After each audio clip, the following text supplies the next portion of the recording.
ప్రభువునందు ప్రియ దేవుని బిడ్డలారా, నేటి వాక్య ధ్యానం నిమిత్తం ప్రార్థన చేద్దాం. గత మాసం ఈ మాసం ఎపిసోడ్ సహకారులు చాలా తక్కువ ఉన్నారు. గత మాసం 10 మంది ఎపిసోడ్ సహకారులే వచ్చారు. ఈ మాసం ఇప్పటికీ ఒక్కరు కూడా రాలేదు. నేను ఈ విధంగా అనౌన్స్ చేయటం ఎందుకంటే ఇది రికార్డింగ్లో రికార్డెడ్గా ఉండిపోతుంది. భవిష్యత్తులో ఎప్పుడు ఈ కార్యక్రమాన్ని విశ్వవ్యాప్తంగా ఎవరు చూసినా వారికి తెలుస్తుంది ఈ కార్యక్రమం నిధుల చేత చేయబడలేదు, కృపచేత చేయబడింది అని. దీనిని ఎస్టాబ్లిష్ చేయటానికే ప్రభువు ఈ విధంగా ఈ కార్యక్రమాన్ని నడిపిస్తున్నారు. ఎపిసోడ్ సహకారులు కావాలి, ప్రార్థించండి. నేటి వాక్య ధ్యానం మనమందరం గ్రహించడానికి ప్రభువు సహాయం చేయలాగిన ప్రార్థన చేద్దాం. మమ్ములను మిక్కిలిగా ప్రేమిస్తున్న మా ప్రియ పరలోకపు తండ్రి, మీకు వందనాలు, స్తోత్రాలు. నేటి వాక్య ధ్యానము మాకు దీవెనకరంగా అనుగ్రహించము. ఘనత, మహిమ, ప్రభావాలు మీరు పొందండి. వాక్యము యందలి సత్యము మా జీవితాల్లో ఆధ్యాత్మిక వెలుగుతో నింపబడుటకు సహాయం చేయము. యేసు దివ్య నామమున ప్రార్థిస్తున్నాము తండ్రి, ఆమేన్. ప్రభువునందు ప్రియ దేవుని బిడ్డలారా, దయచేసి మీ పరిశుద్ధ బైబిల్ గ్రంథాన్ని తెరవండి. మత్తయి సువార్త 18వ అధ్యాయం 11వ వచనం మీ ఎదుట ఉంచుకోండి. 11 నుండి 14 వరకు ఒక స్పెషల్ మెసేజ్ ఉంది. అదేమిటంటే, ఒక మనుషునికి 100 గొర్రెలు ఉండగా వాటిలో ఒకటి తప్పిపోయినప్పుడు 99 వాటిని విడిచిపెట్టి వెళ్ళి తప్పిపోయిన దాని కొరకు ఆ మనుషుడు వెతకడా? ప్రశ్నార్థకం. వాడు దాన్ని కనుగొంటే 99 గొర్రెలు ఉన్నందున పడిన సంతోషం కంటే పోగొట్టుకున్నది దొరికినందున అధికంగా సంతోషిస్తాడు అని మీతో నిశ్చయంగా చెబుతున్నాను. అలాగునని ఈ చిన్నవారిలో ఒకడైనను నశించుట పరలోకమందున్న మీ తండ్రి చిత్తం కాదు అన్నాడు. దీన్ని మనం ఇవాళ ధ్యానిస్తున్నాం. 11వ వచనం ప్రారంభంలో ప్రశ్నతో ప్రారంభమైంది. 12వ వచనం ముగింపు ప్రశ్నతో ఉంది. 2 క్వశ్చన్స్. ఈ చిన్ని 3-4 వచనాల్లో 2 ప్రత్యేకమైన ప్రశ్నలు. ఒకటి, మీకేమి తోచును? What do you think? What do you think? What do you think? నీకేం తోస్తుంది? నువ్వేమనుకుంటున్నావు? నీవు ఏమి అనుకుంటున్నావు? ప్రశ్న. మళ్ళా రెండవది కూడా ప్రశ్నే. నీవేమనుకుంటున్నావు అంటూ రెండవది మరలా ప్రశ్న. ఒక మనిషినికి 100 గొర్రెలు ఉండగా వాటిలో ఒకటి తప్పిపోయినాడలా 99 వాటిని కొండ మీద వదిలి తప్పిపోయిన దానిని వెదకడా? Number 2 question. నీకేమి తోచుతున్నది అన్నప్పుడు మొదటి ప్రశ్న. దీనికి జవాబు రెండవ ప్రశ్నలో దొరుకుతుంది.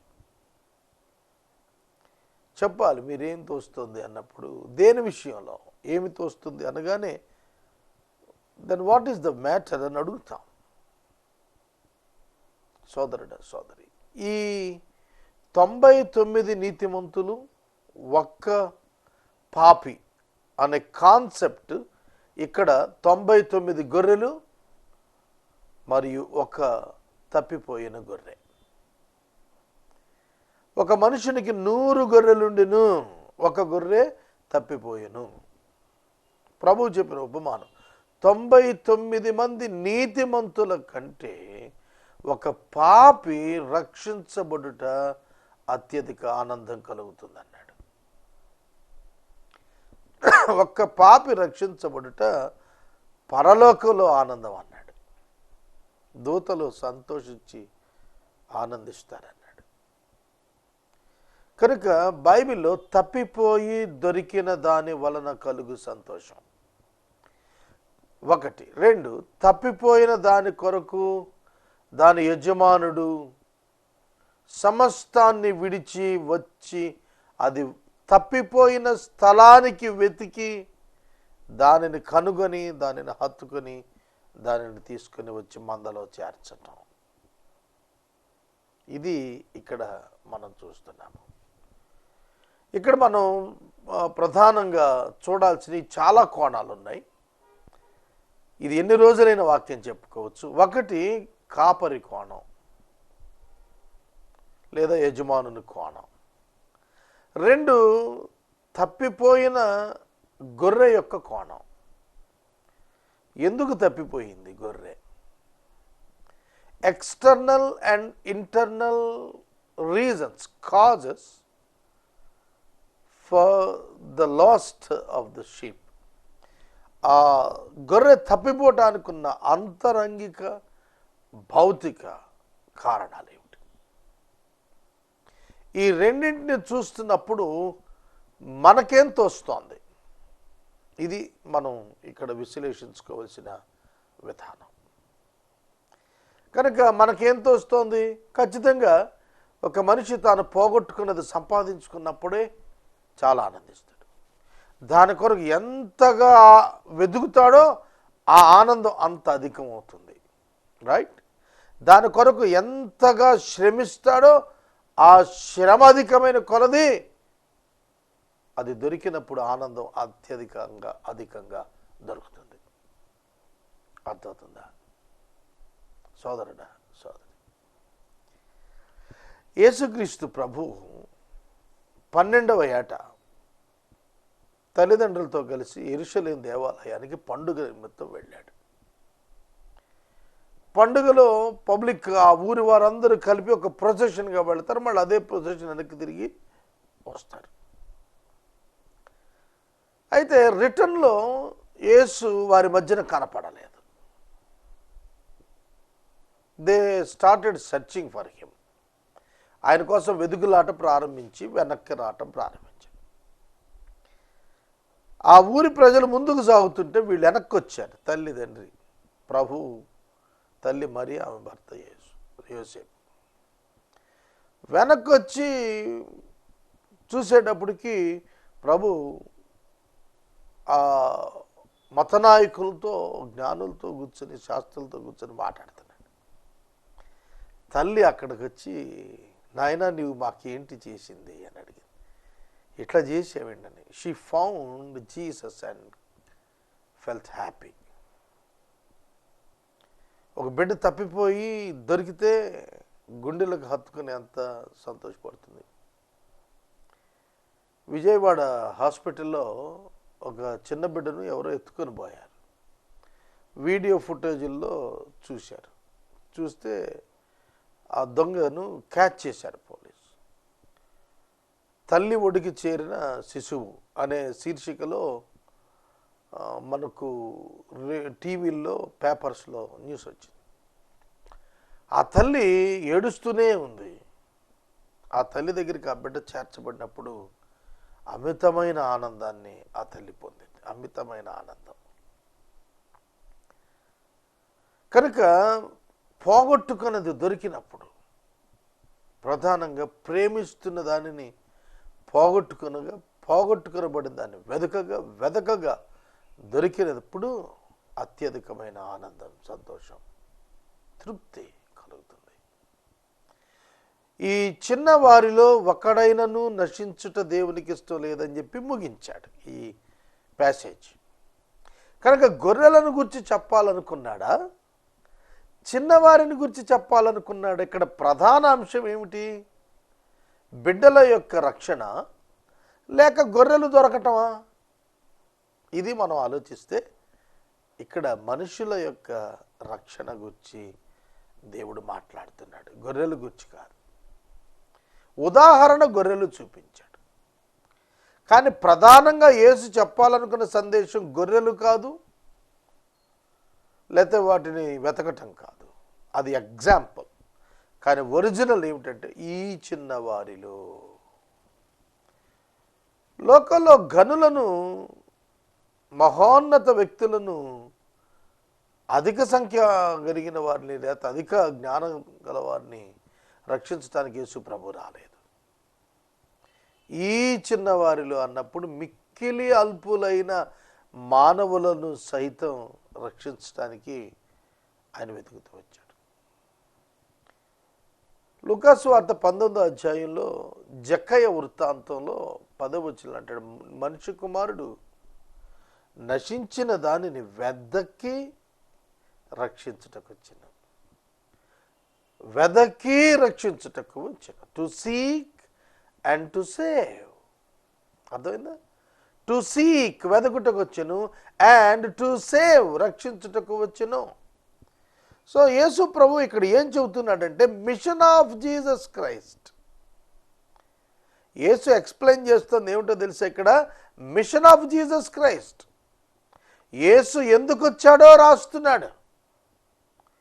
మనుష్య కుమారుడు ఎందుకు వచ్చాడు అని అంటే, ఒక్కడును నశించకుండా రక్షించబడినట్లు తాను ఏం చేయగలడో చేయుట కొరకు వచ్చాడు. ఆయన మనుషులందరి కొరకు తన ప్రాణాన్ని పెట్టాడు. అందరి కొరకు. Who believed him and who rejected him. ఆయనను విశ్వసించిన వారి కొరకు ప్రాణం పెట్టాడు. ఆయనను తృణీకరించిన వారి కొరకును ఆయన ప్రాణం పెట్టాడు. This is nothing but called as the love of agape. Agape ప్రేమ అంటారు దీన్ని.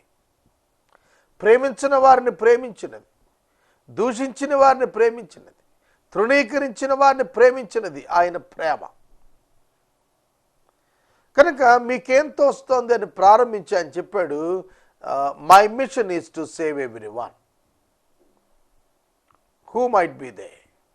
ఎవరైనా కానివ్వండి, వాళ్ళు ఎంత అల్పులైనా ఉన్నవ్వండి, విద్య లేని వాళ్ళు, డబ్బు లేని వాళ్ళు, ఆరోగ్యం లేని వాళ్ళు, సామాజికంగా వెనకబడిన వాళ్ళు, నిస్పృశులు, అస్పృశులు, నిరాశ్రయులు, whoever they might by, వాళ్ళు ఎట్లాంటి వాళ్ళని కానివ్వండి, they are important in the sight of God. They were searched by God. దేవుడు వారిని వెతుకుతున్నాడు. వారు దేవుని దృష్టిలో ముఖ్యులే. వాళ్ళు వ్యర్థులు మానవుల దృష్టిలో కావచ్చు, కానీ వాళ్ళు ప్రముఖులు దేవుని దృష్టిలో. కనుక ద మిషన్ ఆఫ్ క్రైస్ట్, యేసయ్య యొక్క పరిచర్య ఏమిటంటే నశించిన దానిని వెదుకుట, మార్గము తప్పిపోయిన దానిని వెదుకుట. దీనికి బెస్ట్ ఎగ్జాంపుల్ లూకాసు వార్త 15వ అధ్యాయంలో తండ్రి తప్పిపోయిన కుమారుని కొరకు ప్రేమతో ఎదురు చూడటం. ఆ కుమారుడు వచ్చినప్పుడు అక్కును చేర్చుకుని ఎంతో సంతోషించి మహావిందు చేసి ఉంగరం తొడిగి నూతన వస్త్రాలు తొడిగి సింహాసనం మీద కూర్చోబెట్టి మంచి విందు చేసి he shared his happiness with his people of house. అతని ఇంటి ప్రజలందరితో మిగులు ఆనందిస్తున్నాడు. తప్పిపోయి దొరికెను, చనిపోయి బ్రతికెను. తప్పిపోయి దొరికెను, చనిపోయి బ్రతికెను. తప్పిపోయి దొరికెను అని ఎందుకన్నాడు తెలుసా? ఒక కాన్సెప్ట్ ఉంది ఆ రోజుల్లో. ఒక వ్యక్తి స్వదేశాన్ని వదిలి వెళ్ళిపోతే మరలా వచ్చేవాడు కాదు. ఎందుకంటే వేరే దేశం. ఉదాహరణ అబ్రహామును తీసుకోండి.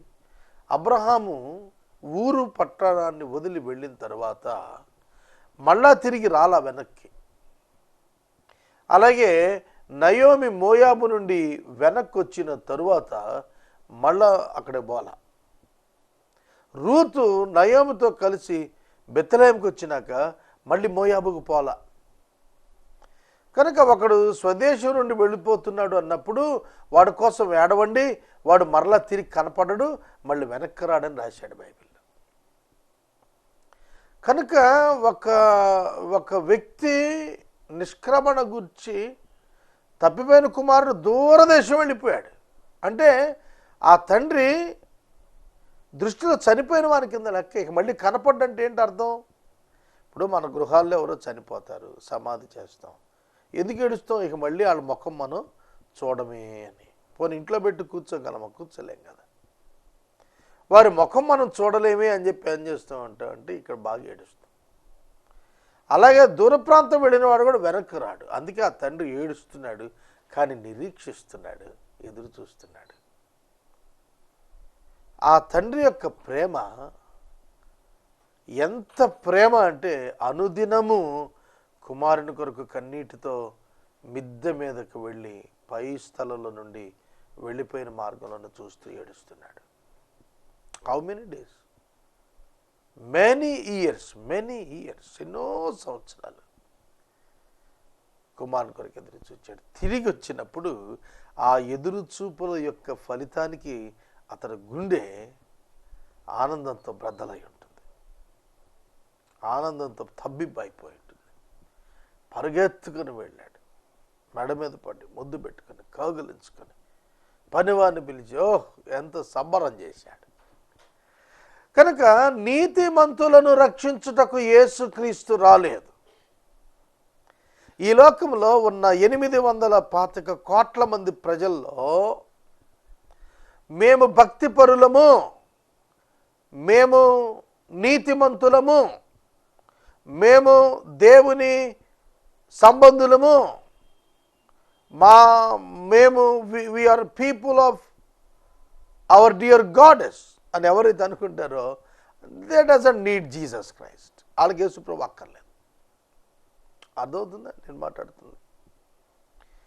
కనుక మేము దేవుని బిడ్డలు, మేము దేవుని భక్తులు, దేవుడు చెప్పింది చేస్తున్నాం, మాకు ఆయనకి సంబంధం ఉంది, మేము ఆయన కొలుస్తున్నాం, అట్లా మాట్లాడితే వాళ్ళక్కర్లేదు. అయ్యో నేను పాపిని, నీ చెంతకు నేను ఎట్లు రాగలను దేవుడా అని ఏడ్చేవాడు ఉంటాడే, వాడికి యేసుక్రీస్తు అవసరం.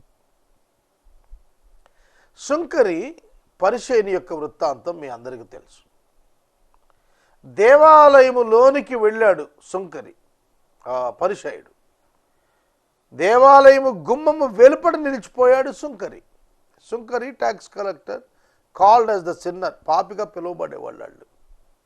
పశ్చాత్తాపంతో కుమిలిపోతున్నాడు, మోకాళ్ళ మీద పడి ఏడుస్తున్నాడు సుంకరి. అదే పరిసయ్యుడు ధీమాగా మందిరంలోకి వెళ్ళిపోయాడు, లోపలికి వెళ్ళిపోయాడు.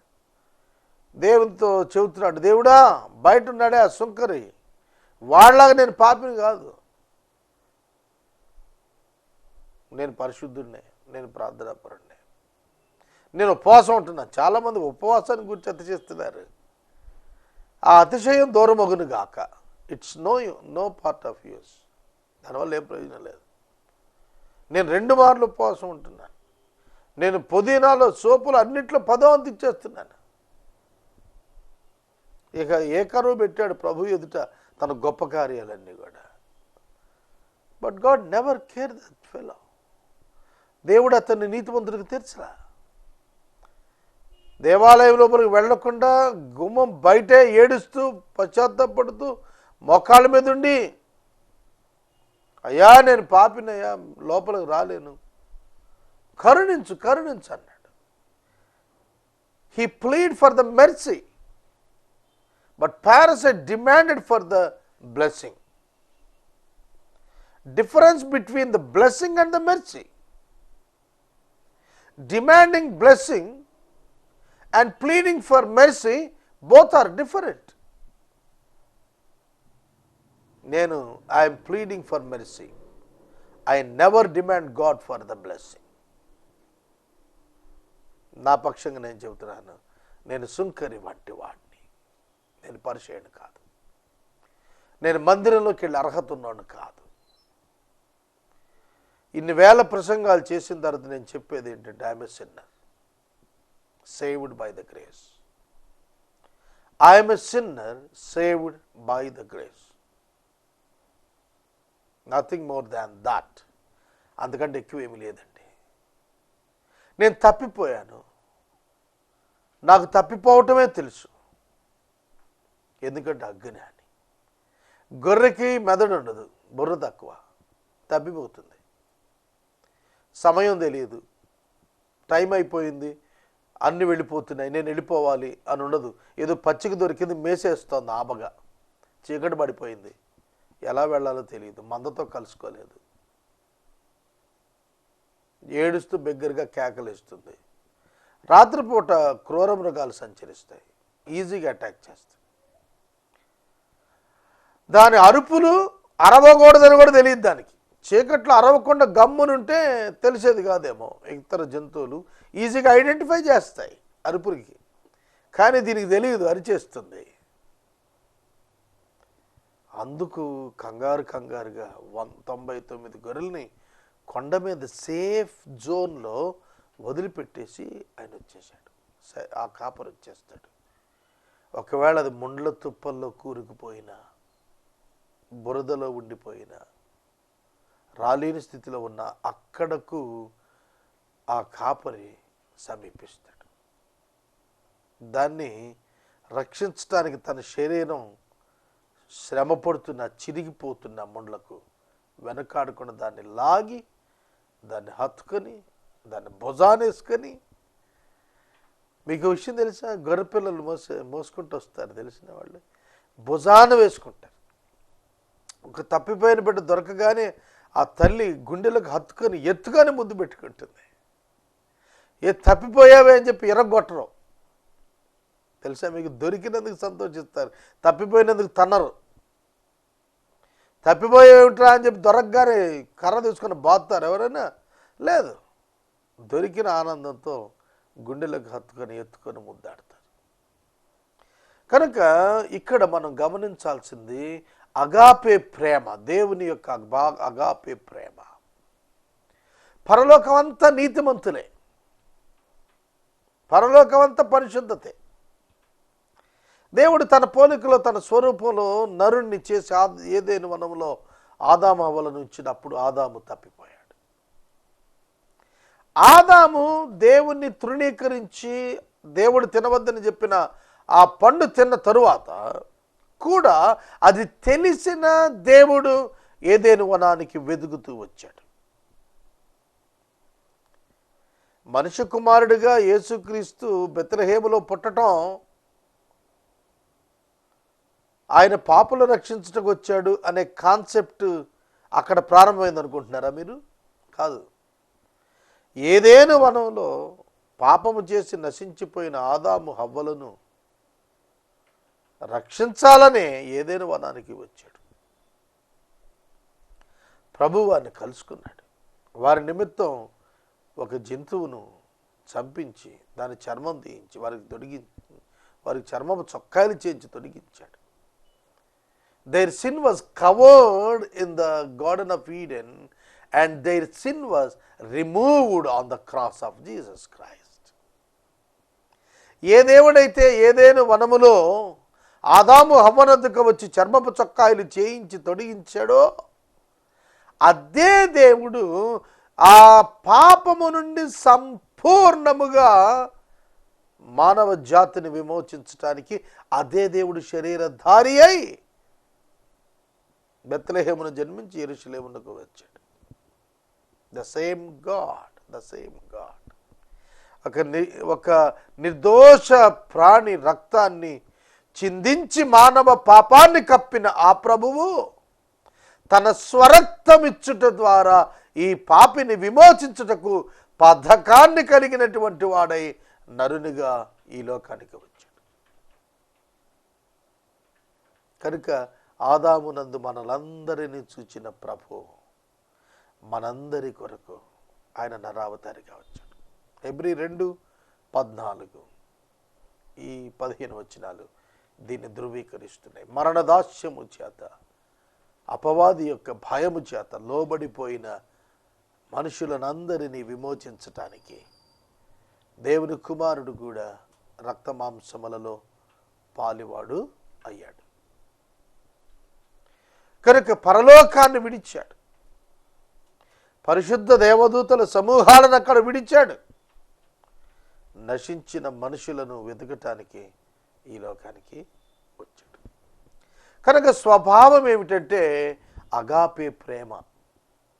ఈ గొర్రె కక్కుర్తి గొర్రె, తిండి కోసం వెళ్ళిపోద్ది అని చెప్పి ఆ కాపరి ఆగిపోవాలి. పోనీ పోతే పోయింది, 99 ఉన్నాయి నాకు, ఒకటి పోతే ఏమిటి, 1% loss. It's not a big deal for him, big thing for him. 99 ఉన్నవాడు ఒకటి పోతే ఏమిటండి. ఇవాళ సాక్షి పేపర్ చదువుతున్నాను పొద్దున్నే, 90 సెకండ్లలో విమానం ఖాళీ చేయాలి, 2 నిమిషాల్లో విమానం పేలిపోతుంది, ప్రమాదమైంది, ఓ పక్కన తగలబడిపోతుంది, వెళ్ళిపోండి అంటే ప్రయాణికులందరూ వాళ్ళ బిలాంగింగ్స్, వాళ్ళ వస్తువులు ఎత్తుక్కుంటున్నారంట లోపల. ఆ పేపర్లో రాశాడు, మానవుని యొక్క నేచర్, మానవుని ప్రకృతి ధర్మం ఇదేనా అని చెప్పి రాశాడు. కొందరు ఇంటి తాళం కోసం, కొందరు సెల్ ఫోన్ కోసం ఎదుగుతుంది, ఇంకొకడు పిచ్చోడు ఎవడో సెల్ఫీ తీసుకుంటున్నాడు బయటిపోయి విమానం ముందు నిలబడి. మనుషులు పాపం చేస్తున్నారు. ఎందుకు? ఆదాము పాపి అయ్యాడు, ఆదాము నందుండి పాపులంగా ఉన్నా, అందుకే బయటకు వచ్చిన మన పాపమే చేస్తున్నాం. అది ఎరిగిన దేవుడు అగాపే ప్రేమ చూపించాడు. మనం తప్పిపోతాం, మన స్వభావం అది, అందుకే మనల్ని వెతుకుతున్నాడు, అది ఆయన స్వభావం. మనల్ని వెతుకుతున్నది ఆయన స్వభావం.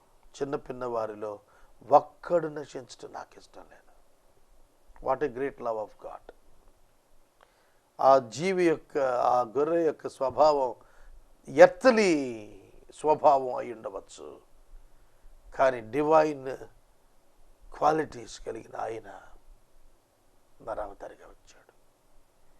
హి searched in the night time, in the darkness. పాపపు లోకములోనికి వచ్చాడు. దారి తెలియక ఉన్న లోకములోనికి ఆయన, వెలుగైన ఆయన నరావతారిగా వచ్చాడు. కనుక attitude of God is to save all the people. He never design or he never wants anyone to be last. ఎవడు నశించిపోవడానికి ఇష్టం లేదు, అందరూ రక్షించబడాలి.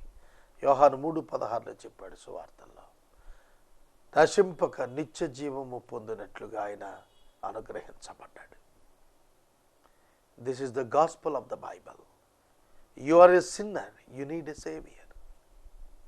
Don't think that you are righteous, you are wretched, not righteous. నువ్వు పాపివయ్యా, పరిశుద్ధుడు కాదు. వేల ప్రసంగాలు అనంతరం నేను ఒప్పుకుంటున్నా, I'm a sinner saved by the grace. కృప ద్వారా రక్షించబడిన పాపాత్ముడే నేను. Till today I'm worthy for the hell, but his grace endureth with me. ఆయన కృప నాతో ఉంది, నన్ను ఆయన రాజ్యాన్ని చేరుస్తుందని కృపనందల విశ్వాసం అంతే.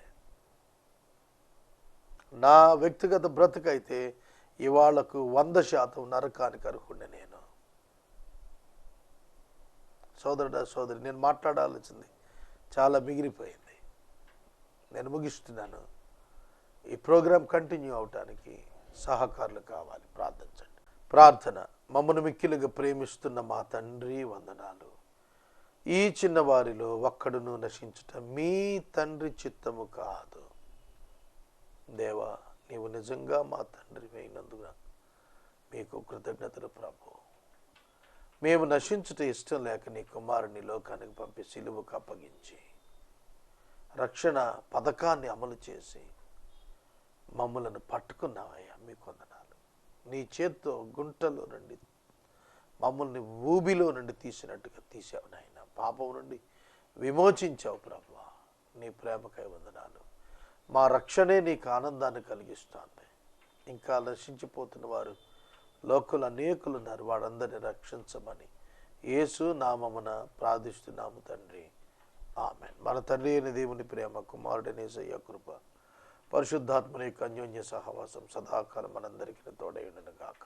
ఆమేన్.